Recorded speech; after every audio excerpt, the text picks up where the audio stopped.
Hello, and welcome to Sobercast, where we provide AA speaker meetings and workshops in podcast format.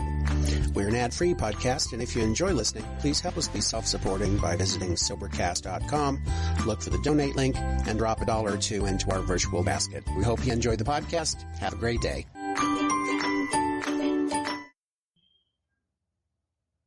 I got about 15 years and a little bit of experience in this program. And for the first 5 years, that's all I wanted to do was steps 1, 2, and 3. I didn't want to do none of the rest of this. So I should have a pretty good working knowledge of it. But you can believe that whatever comes out of here is not rehearsed today. I managed to share last night at a step 1 table at the Alcathon. And powerlessness to me was pretty well defined before I ever got to this program.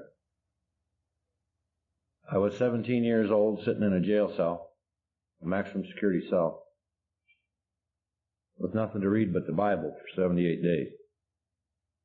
And I read it. There was nothing else to do. I read it through once, completely, and halfway through the second time. And I can't tell you where they're at today, but there was 2 verses that struck terror in my heart. One verse said, "Without God, there is no strength." And the other one said, "Be assured that a drunkard shall not find the kingdom of God." And that told me that if I died drunk, there was no hope for me. I knew I was weak. I knew I was godless. I knew I was powerless. And I knew I would drink again just as soon as I got out of the lockup. And I did for another 16 years. The funny thing was, I came to AA and they told me the same thing. Without God, there's no strength. Die drunk, there's no hope. And for me, that was the first step. I didn't have any problem paying lip service to the fact that I was an alcoholic and that I was powerless. Accepting it real down deep in my guts where I had to live with it was another story. But the concept of going back to worse than it had been before, the progression of the disease, is what convinced me that I had damn well better. And so I did. I just plain accepted the fact that I was powerless over people, places, and things, and I'm standing here this morning and proving it.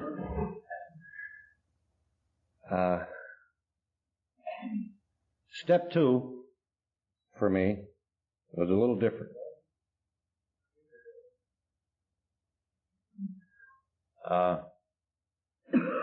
In the first place, I read that step and I thought, well, you people had your nerve. Because it seemed to me that what you were telling me in that step was that you thought I was nuts. That last phrase about restoring us to sanity, that we could be restored to sanity.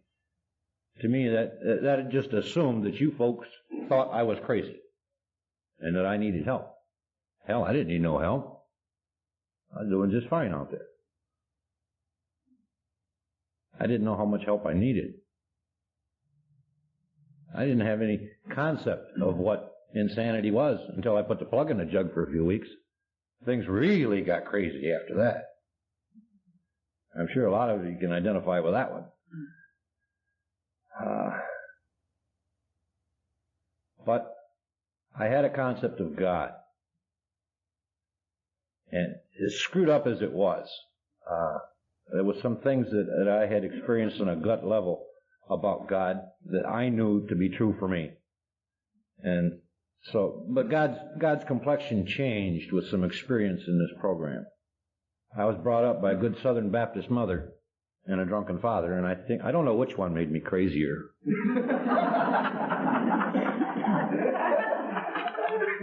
I think my Southern Baptist mother made me crazier.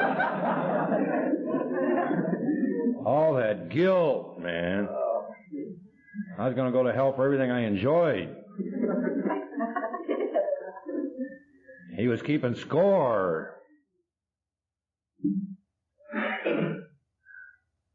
I experienced the same kind of spiritual experience of God that Bill Wilson described in the big book at age 11. The white light experience, the extreme peace that overwhelmed me just for a few moments. And I knew there was a God. And I knew He loved me, and I knew He cared about me, and that everything was going to be all right. And then them church people started on me. I knew in my guts at 11 years old that what they were telling me was a bunch of hooey.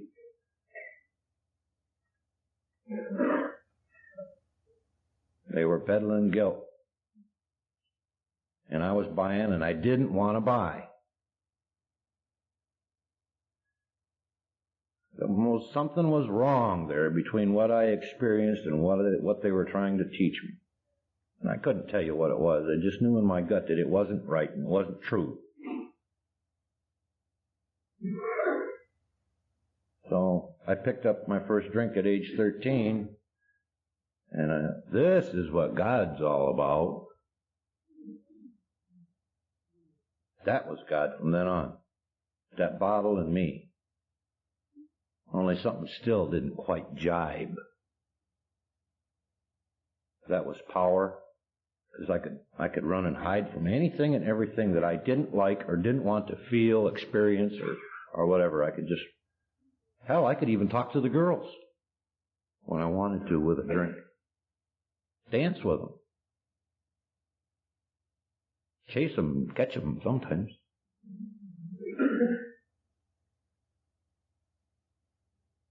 And not feel too bad about it. I say too bad because that good old Southern Baptist guilt was still there. So I didn't have any problem with God Himself, but His complexion sure changed when I got to AA. I didn't like Him much before I got here, because He was a scorekeeping SOB. But you guys talked about God as we understand Him. The heck of it was, I always had to sneak in. Whenever you people said we, and you said it in every step, whenever you said we, somehow I had to sneak and hunch you were leaving me out. You weren't including me. Because I'd gotten to be a very un-person before I got to AA. Unwelcome, undesirable, unwanted. Never invited back to the same place twice. And all you guys did was said, hey, come on back. You not only shook my hand, you hugged me. Boy, that was a bad one. That first hug. What's this guy want? You know.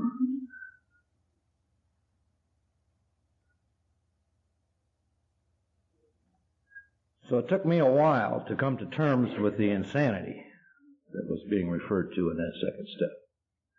For a long time, I thought that my attitude about going to jail so much, I averaged 3 times a year for 20 years. 60 times. I never did total up the time, I'm afraid to.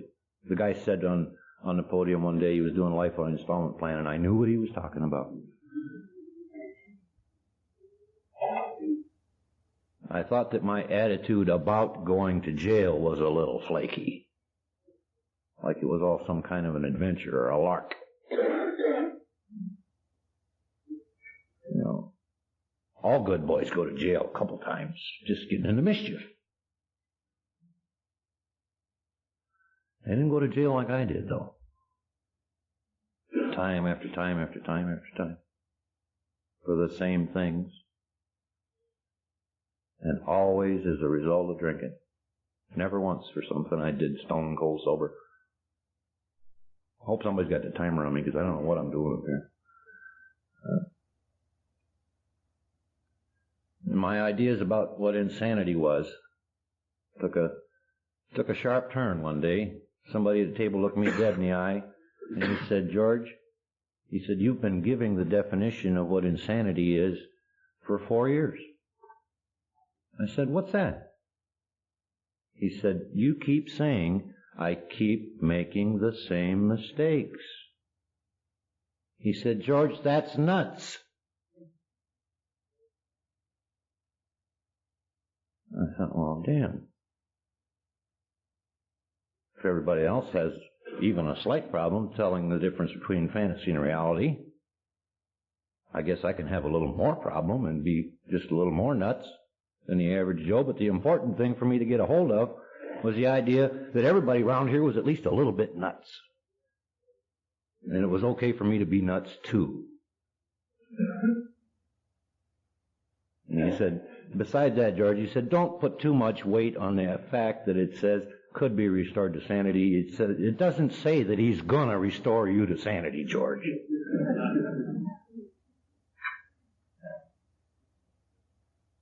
I said, you mean I might stay nuts all my life? He said, yeah.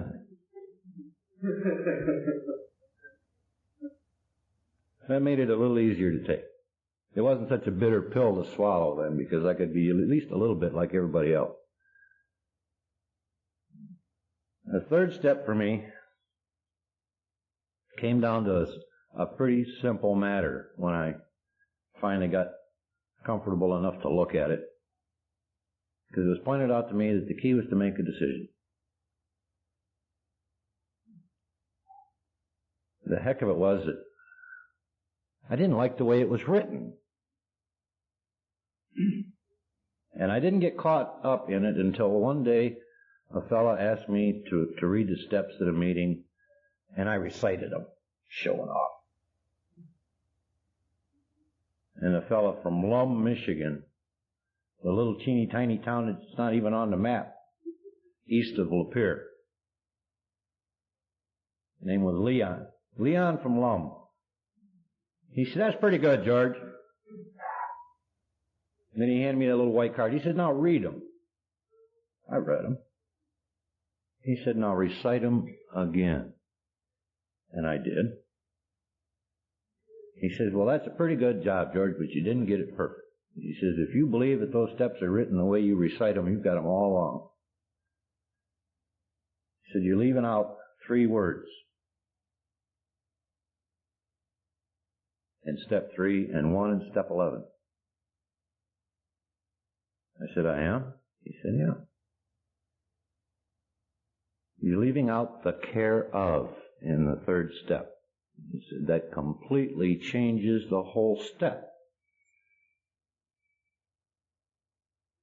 Made a decision to turn our will and our lives over to God as we understood Him. God don't want your will back, George. He doesn't want your life back, George. He wants to take care of your will and your life. I was trying to do something that was utterly impossible, and God didn't want nothing to do with it in the first doggone place. Free will is part of what makes me a human being. I have the freedom of choice. AA gave me that. God don't want to take that away from me. Any more than God will knock my next drink out of my hand. He's not going to do it, folks. He's just not going to do it. I can choose to do that. Today I choose not to. He said, the other word you're leaving out is the word only in step 11. He said, that gives you permission to pray for any damn thing you want to, George, in any fashion that you want to. And I had to stop and think about it, and he was right on. That's exactly what I was doing. I'm surprised that I didn't. I think he's back there shutting me up. So much for rehearsals. Thanks for listening to me and bearing with me on these. It's impromptu as hell, but I enjoy all these steps, folks, and those first 3 kept me alive and kicking when I want to do everything but. Thank you.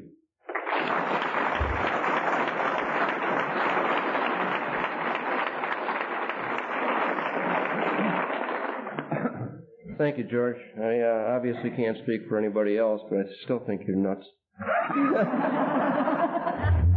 Steps 4, 5, and 6, please welcome Ross H. from Ypsilanti.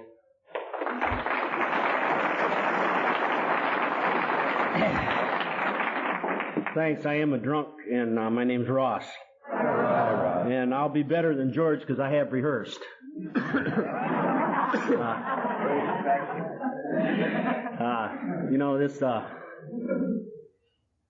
Most people, I'm from Jackson, moved to Ypsilanti, now I live in Ann Arbor. And in the beginning part of my sobriety, I didn't want anything at all to do with God. So I told everybody, got to write an inventory. I skipped over 2 and 3. So where I come from, I was one of the guys that was beating on the table, you got to take a 4th step. Well, one day, a couple of guys that are smarter than I am in AA, they're called sponsors, said, they're having a Saturday morning big book study out at the penitentiary. Why don't you come out and help them lead it? And so I got the big book, Alcoholics Anonymous, and I went running out to 4000 Cooper Street. I was going to show them boys how to write an inventory.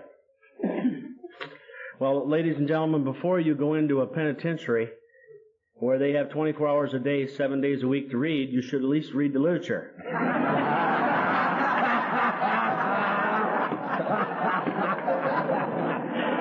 And a couple hours later, I walked out of there with a big book between my legs. like a little dog. And I don't preach as much about doing it anymore. As I study about alcoholism and myself, alcoholics are incapable of accurate self-assessment. And boy, there's no truer statement ever said when I read that, and I think it's in the Good Timers or one of the books. But if you was to leave me to inventory and to take care of myself, I'd be a mess. But the thing that I'd like to get across about the 4th step is that it's a fearless inventory. And I don't know of anybody in this room who has drunkenly done something that today can undo it. So the first thing we got to remember is the stuff that we're going to inventory has already been done. If you can't remember, ask your al-anon co-part. They never forget. I don't slam al-anon a lot, but I have a lot of fun with them. In my inventory, I found out that if I died, I'd like to come back as an al-anon member because they can drink and go to meetings. But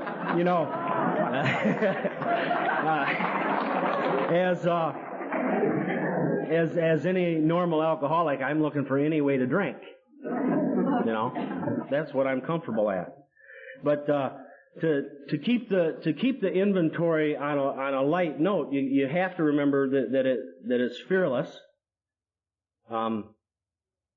You've already done what you're going to inventory. Now what we want you to do is we want you to write it down on paper. So like George said, you only have 3 things wrong. You just have done them 6,000 times a piece. And that's insane. I'm not bragging, but I've been married 5 times. Do you think I should inventory that?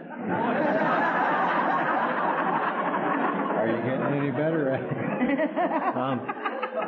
Nowadays, when people meet me, before they say hello, they say, "Are you married or divorced?" But, it's getting better. I'm still trying. But, as I worked through all of these relationships and different things, I found out a lot is, first of all, I was incapable of loving or having a relationship prior to AA. And all of the love and the wonderful things that I've had since Alcoholics Anonymous are because of Alcoholics Anonymous. And another thing about the inventory, in my opinion, and I get to say that because they asked me to be on this panel, And this is not AA's opinion, by the way. It's my opinion. You have to read the book and find out what AA says. This is just my opinion of it. And that's something that's real, that you should really catch on to quick.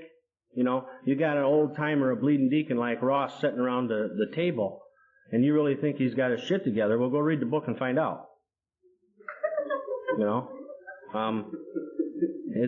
know, man, he sounds good. Well, how's he living?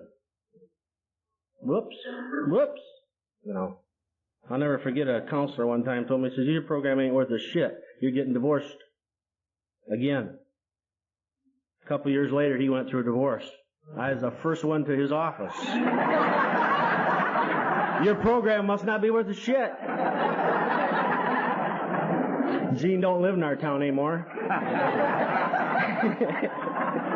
But, yeah. So you have to be careful what you say, as I learned when I went to the penitentiary to tell them residents how to stay sober. You know, I've learned more from the residents in Southern Michigan prison than I ever learned from Ross or from being drunk. A lot of the inventory stuff includes a lot of, you know, are you tolerant or intolerant? Are you patient or impatient? You know, they always have you balance the scale against good and bad. Well, that's fine, but we're not trying to change your natural instincts. Everybody has natural instincts. The fourth step asks you to inventory, you know, just so we don't get in an argument, it says, let's inventory, you know, pride, greed, lust, them, you know, the 7 deadly sins. All of that stuff. John P., who spoke last night, has been sober 40-some years. I'll bet you, even if he's in the audience, I don't see him. I had breakfast with him. But I'll bet you a dime to a donut that he still has problems with impatience or intolerance or that stuff from time to time. You know? That's not what you inventory. You know? That stuff is just part of the human condition. You're always going to have it. What we need to inventory is our insane thinking. I don't want to hurt anybody's feelings or anything, but I happen to be sitting next to a wonderful lady this morning who said she smoked 3 packs of cigarettes a day, and she went to thinner cigarettes, so she could only, you know, and she still could smoke the 3 packs a day. And I said, "Are you alcoholic by any chance?" Boy, isn't that how we think? You know, we rationalize everything. We, you know, and I just love being around people that I can identify with. You know, well. But just remember that the written inventory is a must.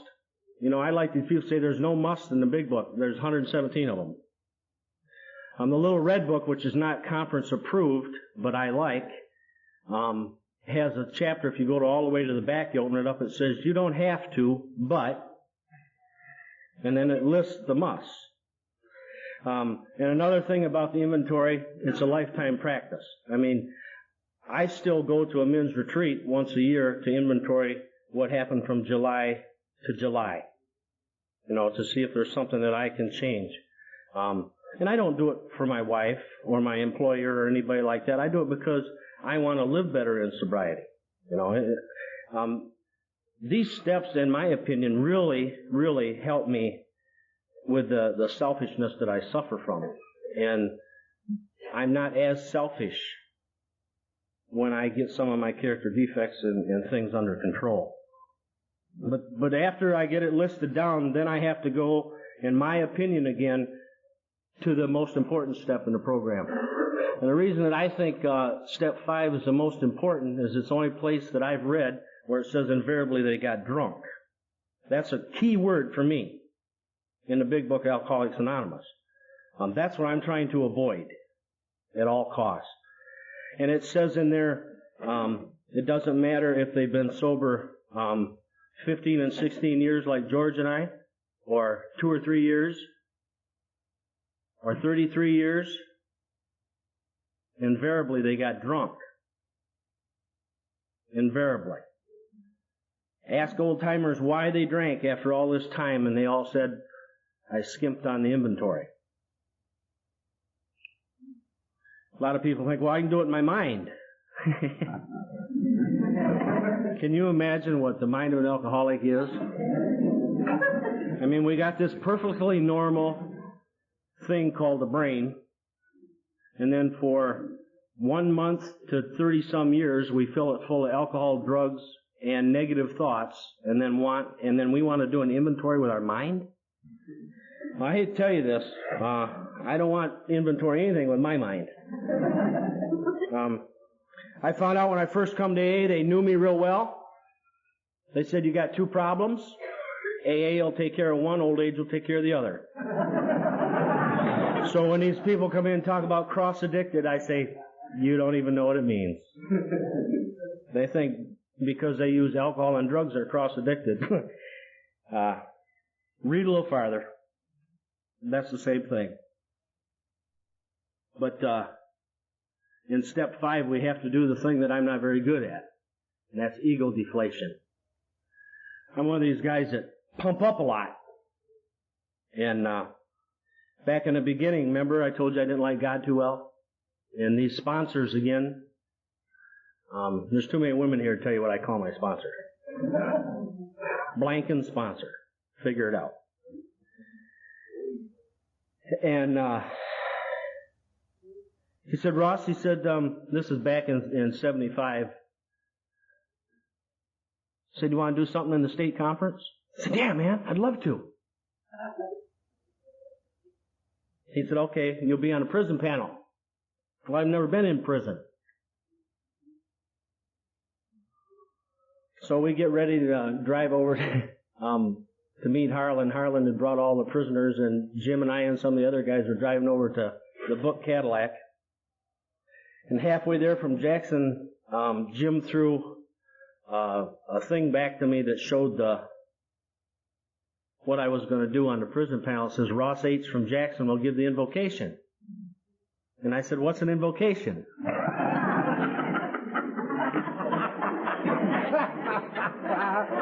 He says, it's the opening prayer. I said, shit, I'll pray. Huh?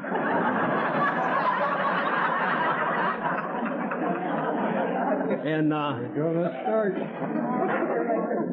you could have heard me call him a name all the way back to Jackson. And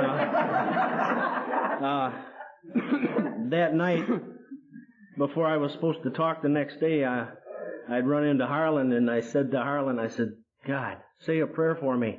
I'm giving the invocation tomorrow. And he said, say a prayer yourself. He likes to hear from strangers.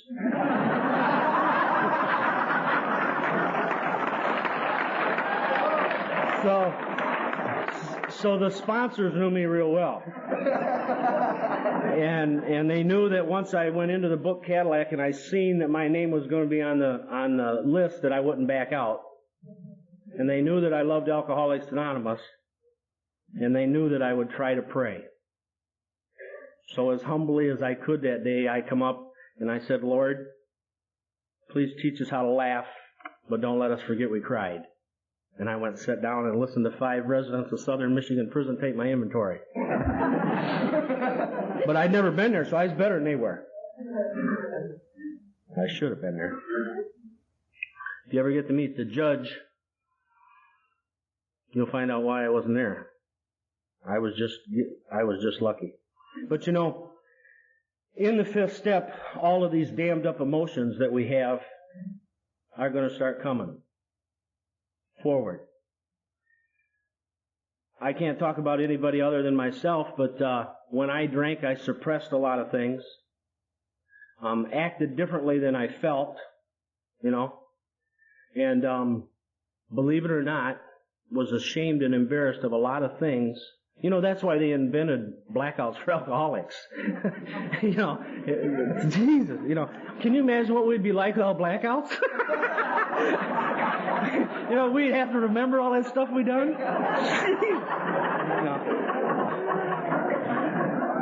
But in that regard, that's why I sort of like al-anons. They have to put up with remembering all of it, you know.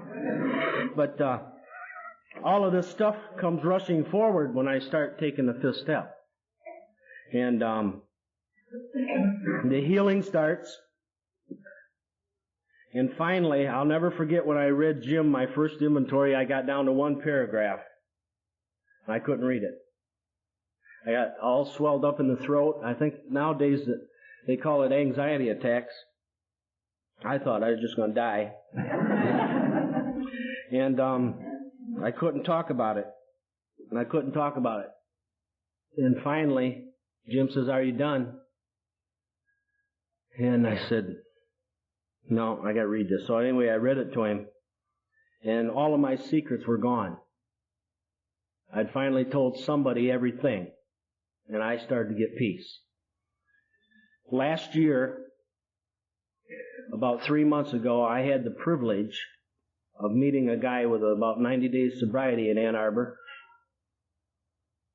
who was the person that I had done that horrible thing to back in 1963 that I was never able to talk to anybody about. And after 16 years of contented sobriety and continuous sobriety, I was granted to make my last amends through the grace of God and Alcoholics Anonymous. And it's just wonderful. And that sort of ties right into the sixth step. You know, I've always been entirely ready to make amends, or I've always been entirely ready to rectify the stuff in my inventory. But the problem I had with the sixth step is I was the one who was trying to remove the things. You know, it doesn't say entirely ready to have Ross remove the character defects. You know, I read it that way for years, but it says God. And sometimes I wonder why he doesn't do things faster than he does, you know. But after seeing that amends in my own personal program after 16 years, I can see where he was able to take that incident right when it was going to help the new guy in the program and help me and help the men at the meeting that we were at. He took that lousy thing that I'd done and made 4 or 5 or 6 people's lives better with it. And if I would have run in a few years earlier or any time in mine and tried to rectify that, I would have messed it all up. And I think the thing that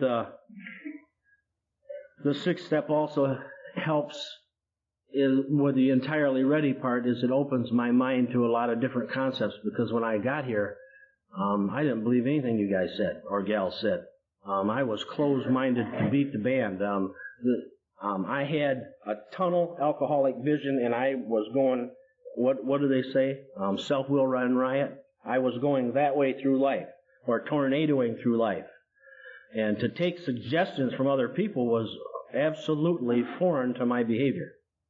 And if it wasn't for these sponsors, I still wouldn't be, you know, I'm not as proud of being Ross Hansinger as I have part of Jim, and I have part of Frenchie, and I have part of Doctor, and I have part of the judge, and I have part of all you people in me.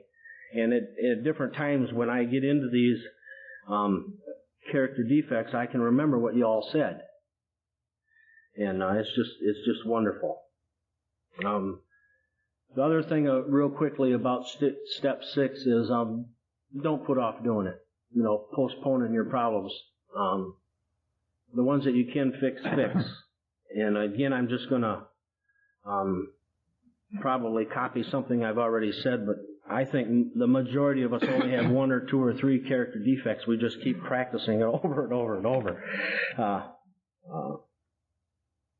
It's an honor to be here, and I'm always proud to be sober and at a meeting at the same time. Thank you.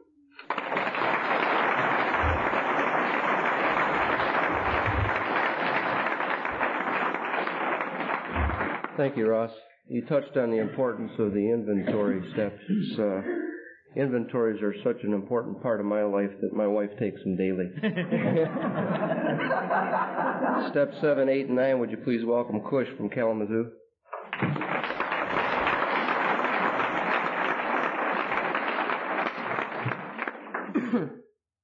Hi, everybody. My name is Kush, and I'm an alcoholic. Hi, Kush. I'm very grateful to God and the program of Alcoholics Anonymous to be here with you this morning sober. Since we're all qualifying, I'm somewhere between George and Ross. I practiced since, I don't know, Charlie, how many months? One of my favorite character defects, and last night about 10:30, I did look at the 12 and 12. So I'm a little ahead of George, but I didn't rehearse, so I'm behind Ross. And I'm also not funny, so go to sleep, and we'll wake you up when you get to the good stuff in 10, 11, and 12. Also, real early on, very early on, someone, and at this point I don't really remember who it was because I was really still so unbelievably, fog-bound. But somebody said, whatever you do, don't memorize these things because you'll be in trouble and you'll learn them wrong and you'll never figure it out. So I didn't. So I had to cheat. I have, when Charlie called, he didn't really say this, but I think his intent, as he giggled, was I have trouble with these things. So since the last time I was on a step panel, I had 4, 5, and 6. He says, this time you get 7, 8, and 9. And step 7 is humbly asked him to remove our shortcomings. And I didn't do real good on that for a real long time. Had to keep going back. But I finally figured out, with your help, and the help of a lot of people who love me very much, that if I really have done a thorough and fearless 4-step, that my shortcomings are all listed out for me. They're there in the 4-step, and so I don't have to go hunting for them. I also learned that I don't have to sit and stew for an extended period of time on the difference between a character defect and a shortcoming. It means the same thing. It's just that Bill W. was an excellent writer, and he knows that we don't use the same word over and over and over again. Maybe that's a sign we're getting a little weller, that we don't have to just keep using the same word over and over.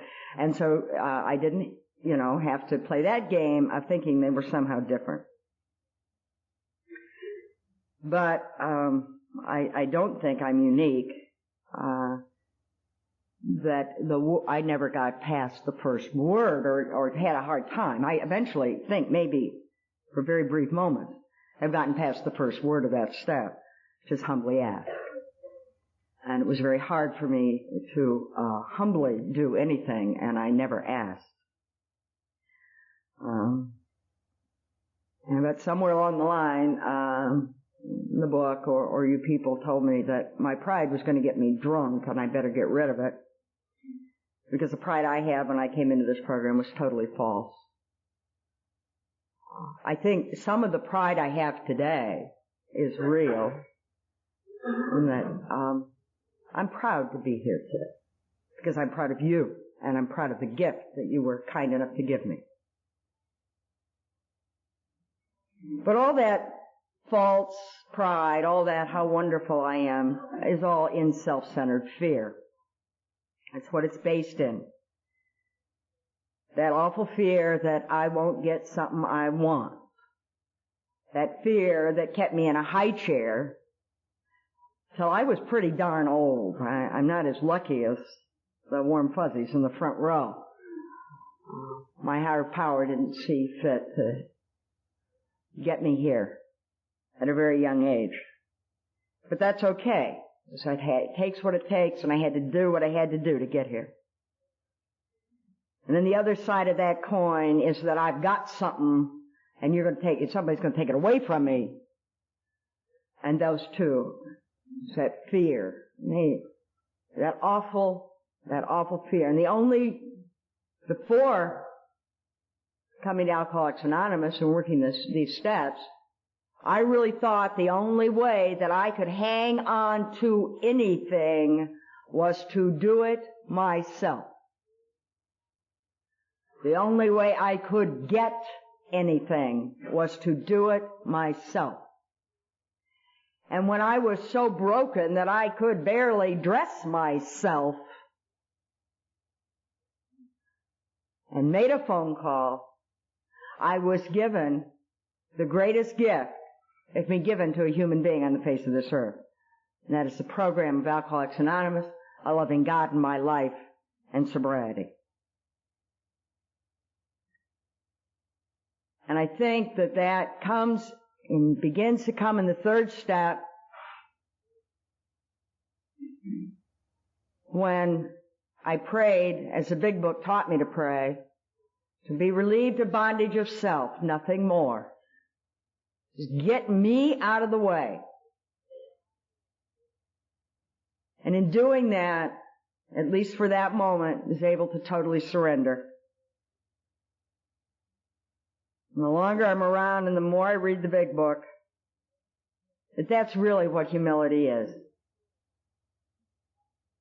If I'm willing on a daily basis to totally surrender and to turn my life and my will over to the care of God as I understand Him, that I am prepared to humbly ask that my character defects be removed.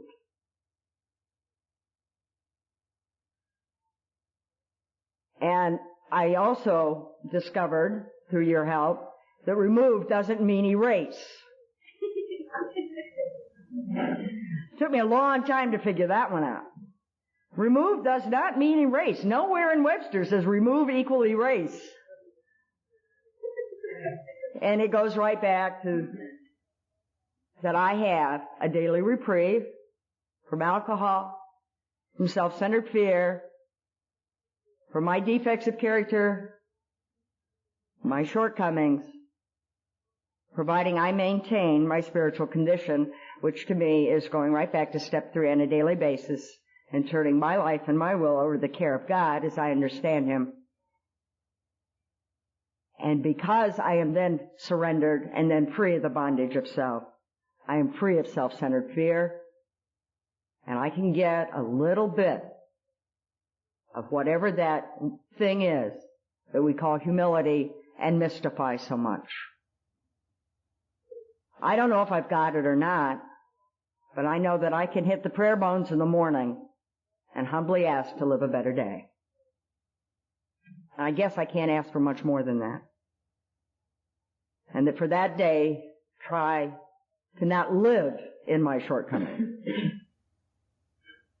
And to live, it says in the book, as we approach step 6, and if we've done a good fifth, we can then are free to walk in the light of the Spirit.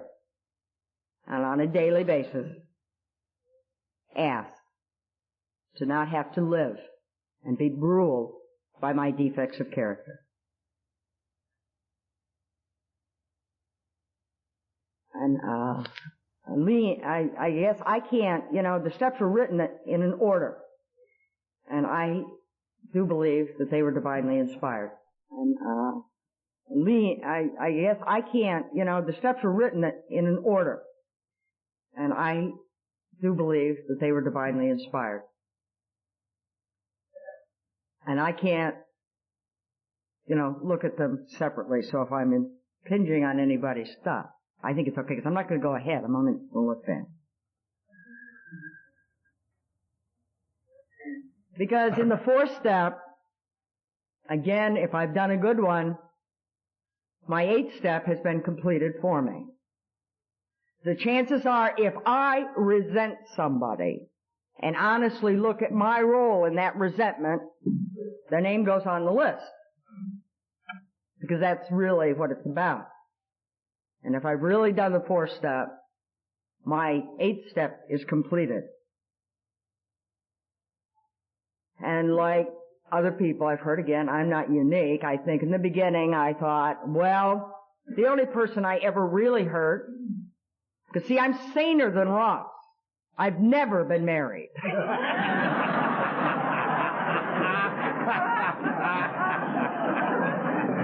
Came awful close once, but boy, I took care of that fast. However, I'm crazier. Because somewhere along the line, in a total mad, probably not too sober moment, agreed to take on, as being a co-parent in a single-parent adoption of 2 children who came with medical subsidies for shrinkage. It's cute. You adopt somebody in a wheelchair. The state of Michigan will buy the wheelchairs till they're 18. And it should have dawned on me when they say these guys come with medical subsidy for psychiatric care.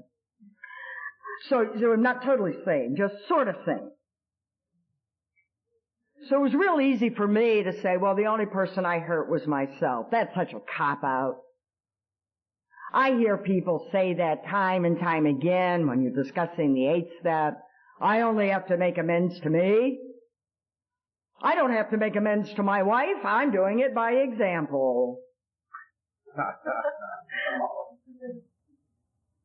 I don't have to tell my mother all the awful things I did. You're right, you don't. She already knows.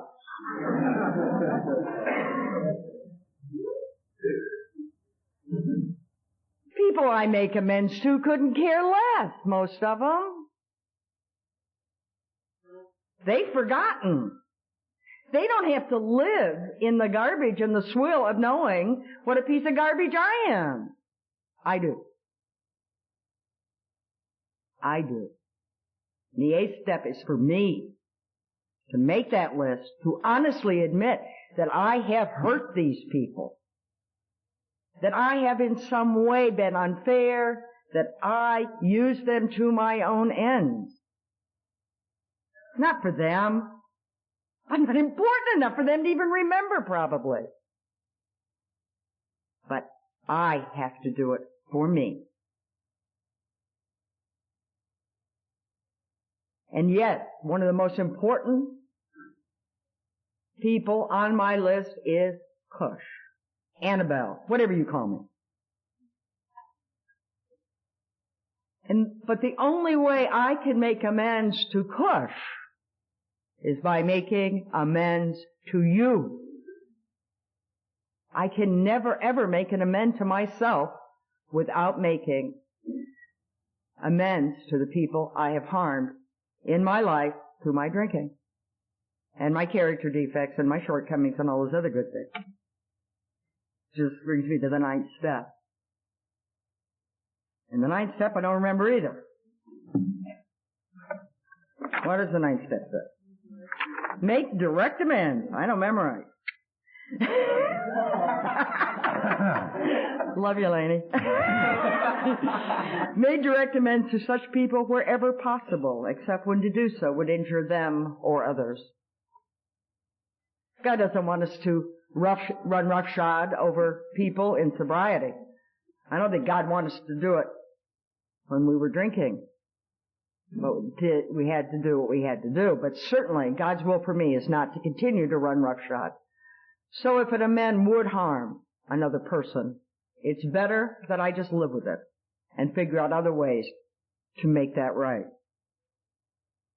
But the majority of my amends that I had to make were ones where they were emotional hurts, where they were friends, people that loved me were watching me drink myself to death, and that hurt them. And as I gained a little more sobriety, I realized how much that hurt them, and I had to make amends. I am also the adult child of an alcoholic. There's only one of me today. I don't know why I call it children. I think there were a few others in the past, but there's only one today. And I grew up in this fellowship. I'm very, very honored today to have my dad's big book. And the date is 1942. My dad was not sober from 1942 to 1979. When he died in 1979, by the grace of God, he had 11 years of continuous sobriety in the program of Alcoholics Anonymous. But he first came to the program in 1942. And part of my denial system was to never drink like my father. I wasn't going to be like him, no way. So he binged, I drank every day. He didn't like the taste of it, I loved it, you know. And also part of my denial system was that I would go to any lengths to get sober except Alcoholics Anonymous. Well, of course not. I knew it worked. I wasn't ready to quit drinking. My dad never saw me sober. And that bothered me. He never said anything to me either. I know today what an incredible program that man must have been able to work those last 11 years. that he never, ever said anything to me, and it must have broken his heart. I didn't know it then, but I know it today, how hard that would be for me. And I thought, boy, what do I do? And I tried to write a letter to a dead person, and that didn't work. And one of my earthly higher powers, who's in that big meeting in the sky today, and sometime before this thing ends, I hope we get a rousing right on. Jack said to me, Kirsch, the next time you go home to Pennsylvania, go to the cemetery and make your amends. And I did that. I sat on my dad's tombstone and we talked. And it sounds kind of squirrely, but it works. And I made the amends. And I know, because of what you people have given me in this program, I know that he heard that amend and that I have been forgiven. Not long ago, within the last year, and I thought I pretty much had done them, you know, my list was pretty exhaustive, but there was one relationship that, by God, I was going to take no blame for. That other person did it, did everything, screwed me royally, and there was no way I was involved. Sure. And things were getting real weird, and I didn't feel right. My program wasn't working, and I couldn't do it, and my people I sponsored would come to me. I call them pigeons, by the way. You can all throw things at me. And there's a thing in Box 459 that Dr. Bob wrote, and it's a loving term. And I probably will continue to. Anyway, my pigeons were coming to me with their problems, and I was growling at them and saying, go away. You know, and I'm not a very nice sponsor. I get fired regularly, and that's fine with me.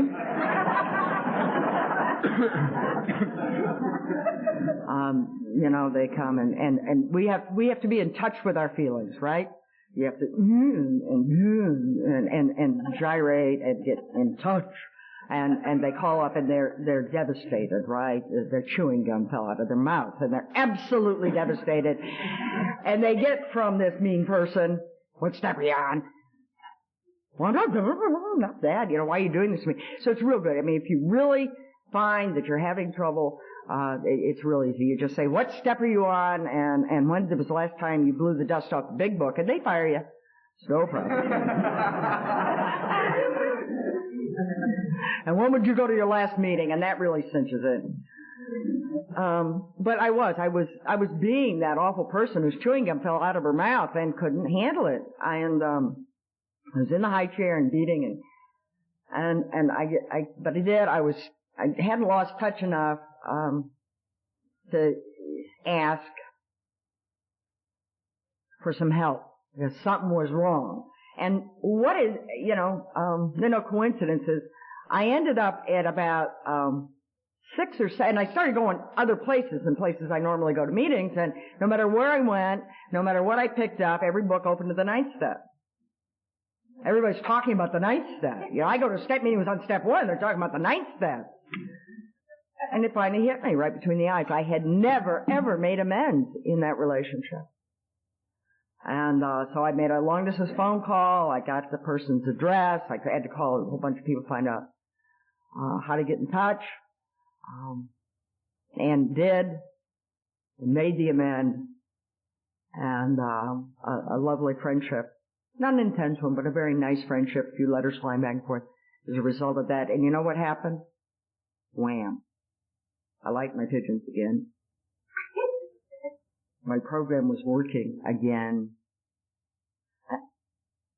I could pray again. I couldn't pray. You know, no way. Get down on my knees? Hell no.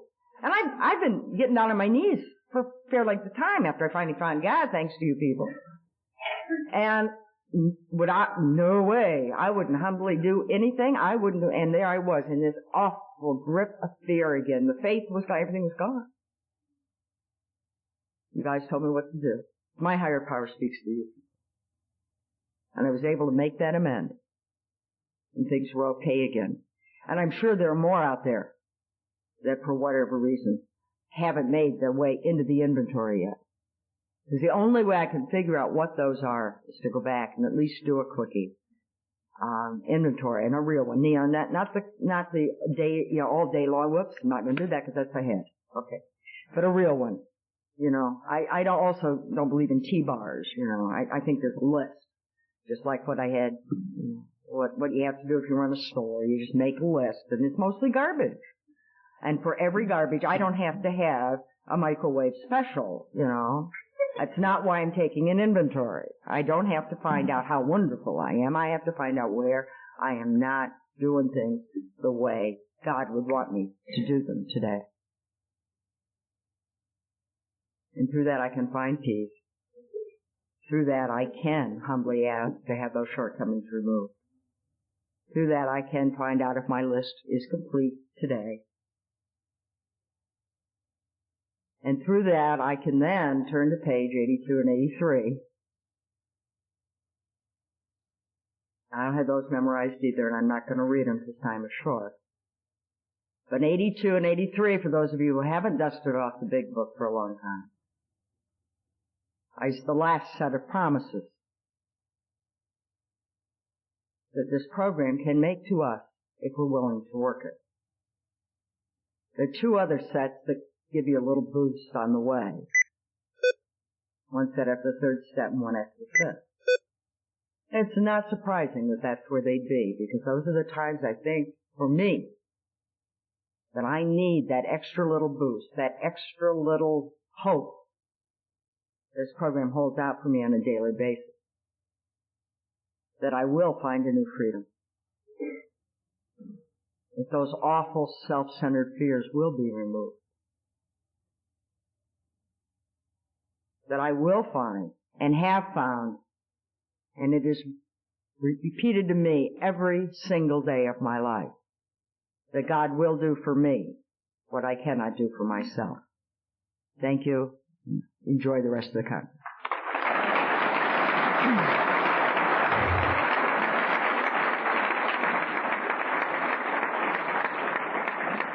Thank you, Cush. A lot of impact on what you said as far as I'm concerned. Would you please help me welcome from Detroit, Adair, Richmond, Algonac, any place else you do? Pardon? Marysville? Yeah. Larry White for 10, 11, and 12.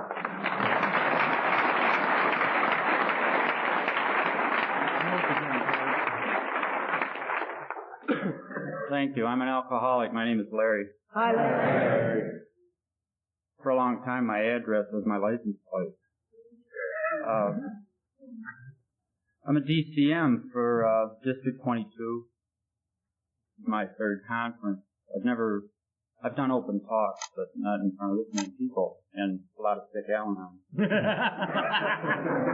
But, it's like 3 years ago I couldn't sell DCM. I've got a sponsor that got me started in service work. He take me around. I'm doing 10th, 11th, and 12th step. 10th step continued to take personal inventory, and when we were wrong, promptly blame them.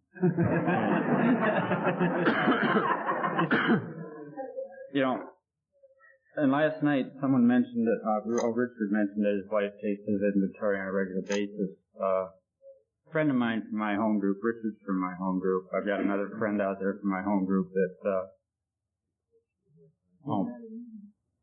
never any good at these things either. What? Oh. Do I have to start this again? No.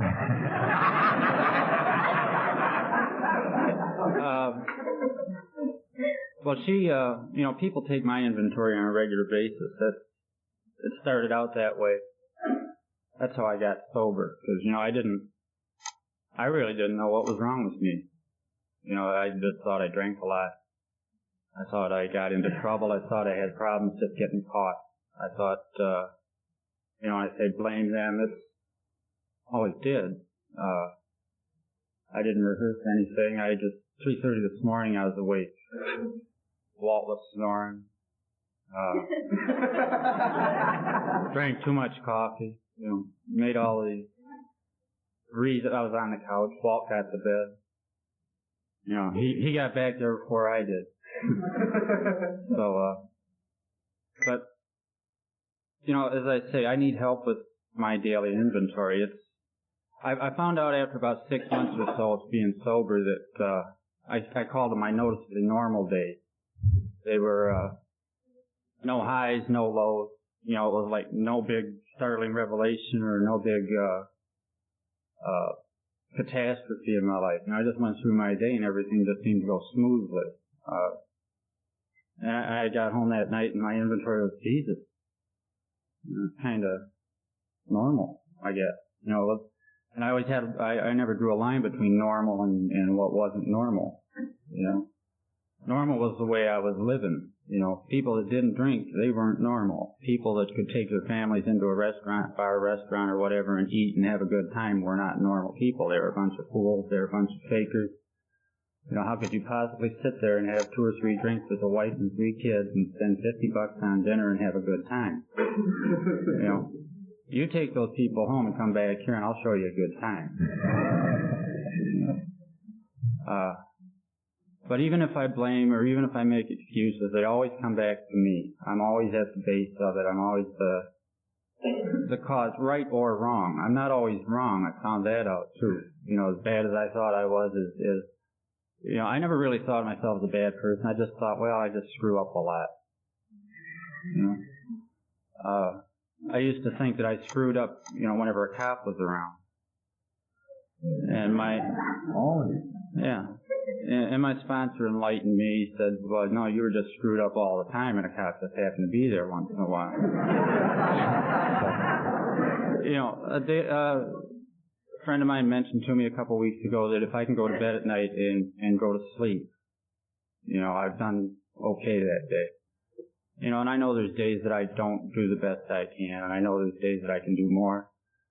I didn't rehearse, I didn't practice this. I talked to George about this before last Christmas. And here I am at 3:30 this morning going, what am I going to talk about? 3 days ago, I wasn't even ready to come here, you know. Gee, it's that time already. Where did this time go? So, you know, I've done open talks, I've written notes, and I've left them home. And I did that. I left everything home. And my sponsor would always say, you know, if you're lying, we'll cough twice.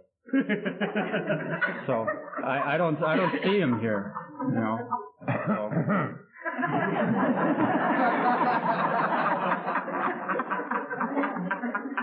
God always gives me what I need. So in the 11th step, thought through prayer and meditation, to improve our conscious contact with God as we understand Him. The key for me there is seek. You know, it's like, it's never answered the way I want it answered. It's never answered when I want it answered, and I never know that it's being answered because I don't, you know, He never answers it the way I want it answered. And it's never quick enough. It never has been right now.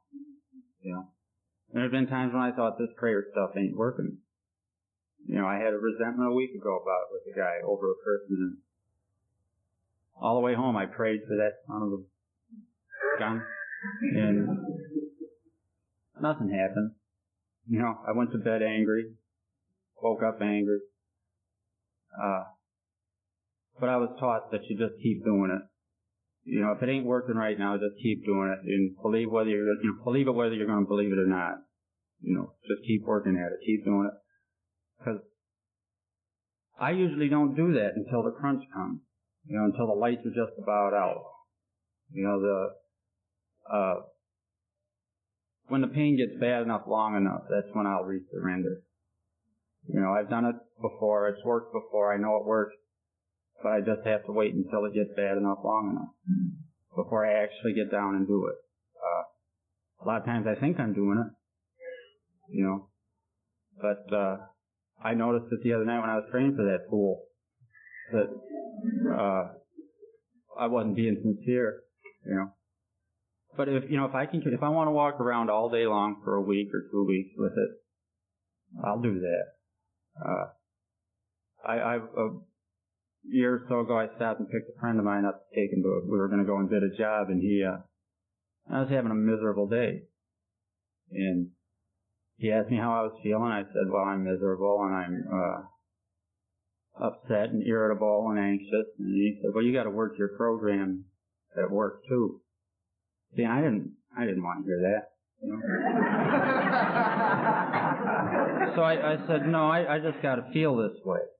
And I made up my mind to feel that way. I went home that night and sat on the floor. I leaned up against the couch. I just sat on the floor and kept telling myself, you're going to feel this way the rest of the night. And I did. You know, it's just, we are what we think, we do what we think. We will be what we think, you know. But, you know, you know, it's the answer step. I've heard it called the answer step. The answer will come. It's just I don't know when. It might be right now. I'll walk around the answer all day long and not know it's the answer. You know, it's right there. It's always right there. I'll drive around miserable, upset, or whatever over something. The answer's right there all the time. I've got a little thing on my dashboard that God help me to remember that nothing's going to happen to me today that you and I can't handle. And, you know, I put that there to remind me that, you know, He's there. You know, I don't always take advantage of that. I just don't realize it all the time. That's part of my inventory too. I appreciate it when someone like Jeannie last night jumped into my shit for 3 hours, you know.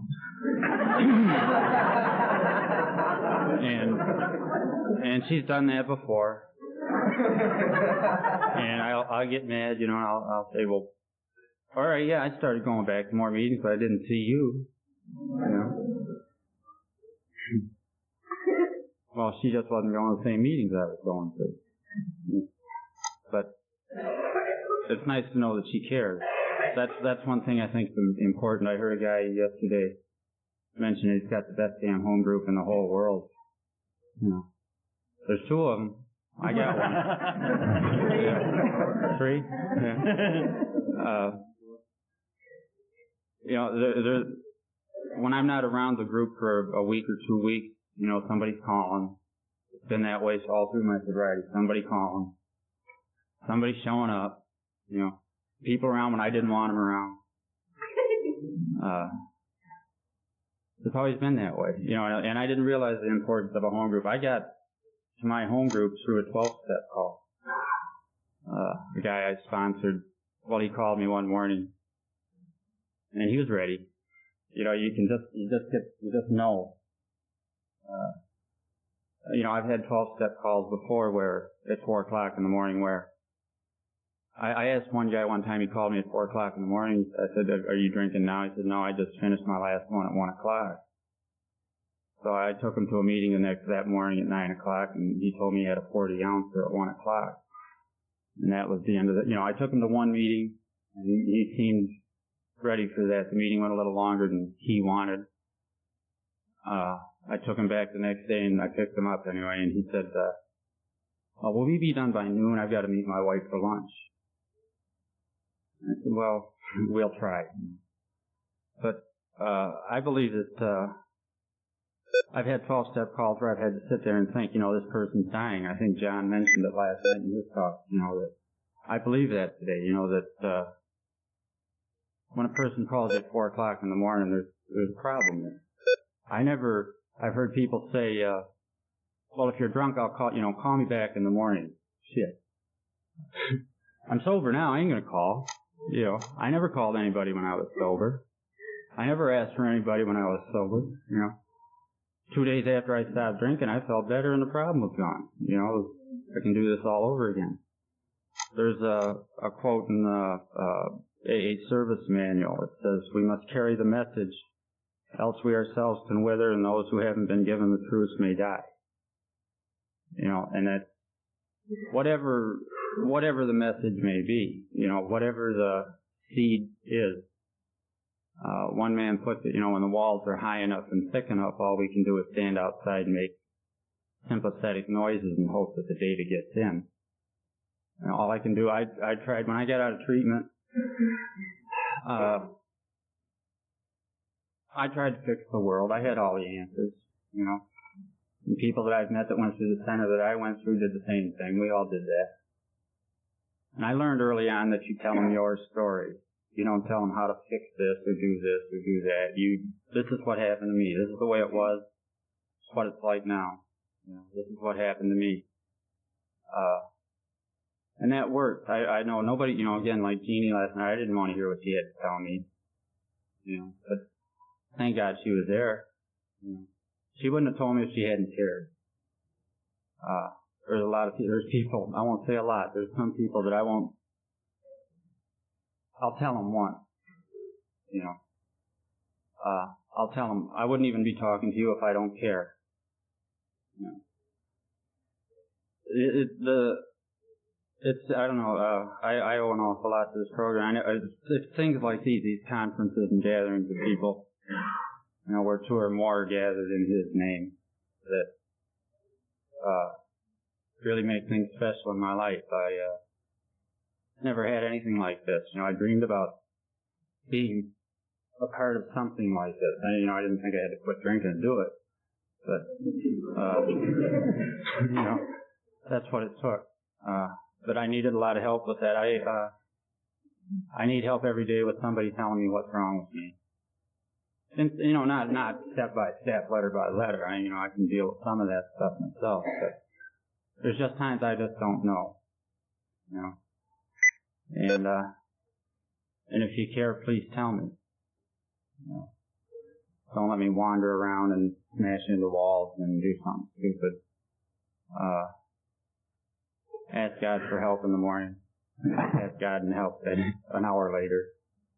Ask God again about noon. I was thinking about a guy that at last year's conference talked about there was a meeting started up, I can't remember where it was, somewhere in the middle of the state, where we went there every week for 2 years and nobody showed up. Went there every week for 2 years and made coffee. Nobody ever showed up. He went there every week. I know a guy that did that for quite some time. You know, they finally started coming. You know, I don't think anybody gets to this program on a roll. Nobody really. You know, I think I'll join AA today. I just sold my mutual funds off. I think it's, I think I'll join AA. But I know they're coming. You know, and it's good. We got to be there. You know, we got to be there when they get there.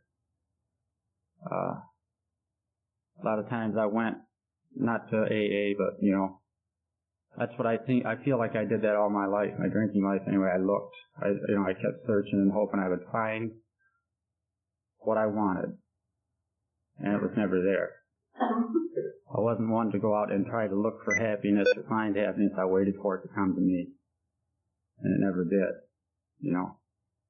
The worst night of my life turned out to be the best thing that ever happened to me. You know, the divine intervention took place without me knowing what happened. And it's worked that way every day of my life so far. If I'm willing to sit there and take a look at it, the messages are always there, the answers are always there. But I gotta be willing to sit there and take a look at it. I gotta be willing to sit there and listen to it. And 90% of the time it ain't what I want to hear. You know, but if my thinking is so wonderful, what the hell am I doing in a place like this? You know, why do I go to an AA meeting and say I don't know if my thinking is so wonderful? But it's really great to be here. It excites me to see all these ex-drunks here. Even some that I used to drink with. It's good to be here. Thanks a lot.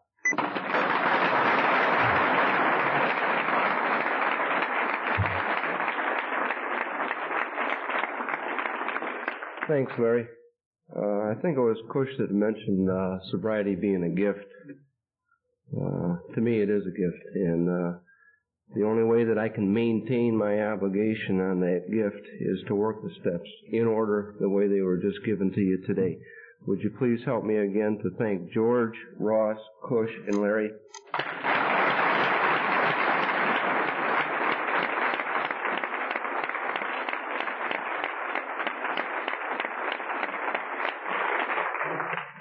all of those who wish to, would you please help me close this meeting with the Lord's Prayer?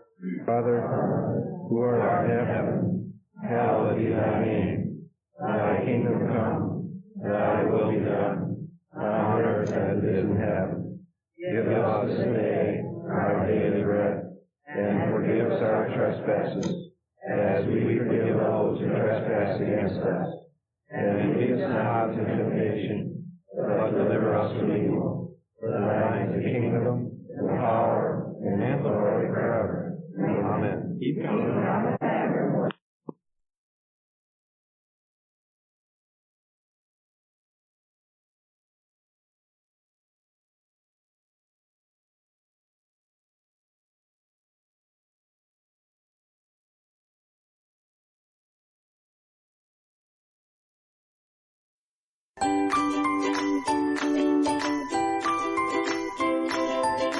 Thanks for listening. I hope you enjoyed the podcast. Sobercast is ad-free, and we'd like your help in order to keep it that way. So if you'd like to help us be self-supporting by pledging $1 or $2 a month, visit Sobercast.com and look for the donate links. Thank you very much.